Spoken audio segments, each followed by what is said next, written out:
Gastric సమస్య అండి. Gastric సమస్య ఉంటే పొట్ట ఉబ్బరంగా గట్టిగా ముఖం మీద బాధగా ఉంటుంది.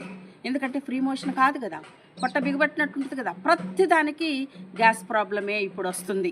ఏది తిన్నా కానీ వస్తుందండి.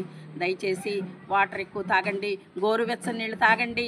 అలా ఉన్నట్లయితే గోరువెచ్చని నీటిలో ఒకరోజు నిమ్మకాయ పిండుకొని తాగండి, ఇంకొక రోజు జావ మరి మజ్జిగ వేసుకొని కొంచెం ఉల్లిగడ్డ వేసుకొని పుదీనా కొత్తిమీర కూడా వేసుకొని మరి జావ తాగండి. ఇంకొక రోజు మరి ఇట్లే చిట్కాలు వాము జీలకర్ర మరి బాయిల్ చేసి మరి తాగినట్లయితే విరోచనం సాఫీగా అవుతుంది. కాబట్టి మరి ఒక్కొక్కసారి అస్సలు బాగా బాధగా ఉంటే ఒక వారానికి ఒక్కసారైనా డల్కోలెక్స్ కానీ డల్కోఫ్లెక్స్ కానీ వేసుకోండి. కూర ఎక్కువ తినండి, ఆకుకూర తినండి, కూరగాయలు తినండి.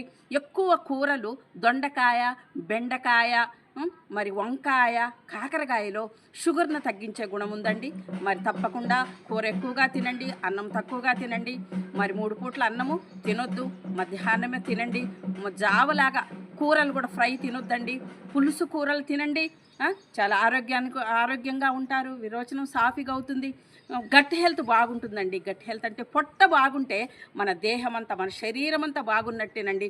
మరి మన కూరలే మన పిల్లలకు కూడా మనం అలవాటు చేసినట్లయితే అన్నీ కలిపి ఉడకబెట్టి మరి తినండి. అన్నీ కలపండి, అన్నీ వెయ్యండి అందులో కొంచెం కొంచెం.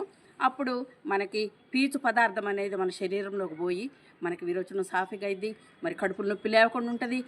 కాబట్టి మోషన్ ఫ్రీగా అయ్యేటట్టు చూసుకొని మరి గ్యాస్ట్రిక్ సమస్యకి మరి తగినటువంటి మందులు డాక్టర్ గారి సలహాతో తప్పకుండా మీరు మందులు వాడి దీర్ఘకాలం జీవించాలని మరి నేను కోరుకుంటున్నా. మరి ఆరోగ్యం మీ సొంతం చేసుకోండి, సూచనలు పాటించండి. ఏం భయపడొద్దండి, భయపడాల్సిన అవసరం ఏమీ లేదు.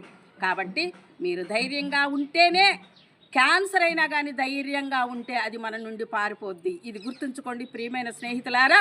ఇది మీరు తప్పకుండా నా సలహాలు పాటిస్తారని నేను మిమ్మల్ని అడుగుతున్నా. షేర్ చేసి, లైక్ చేసి, సబ్స్క్రైబ్ చేయటం మాత్రం మర్చిపోవద్దండి.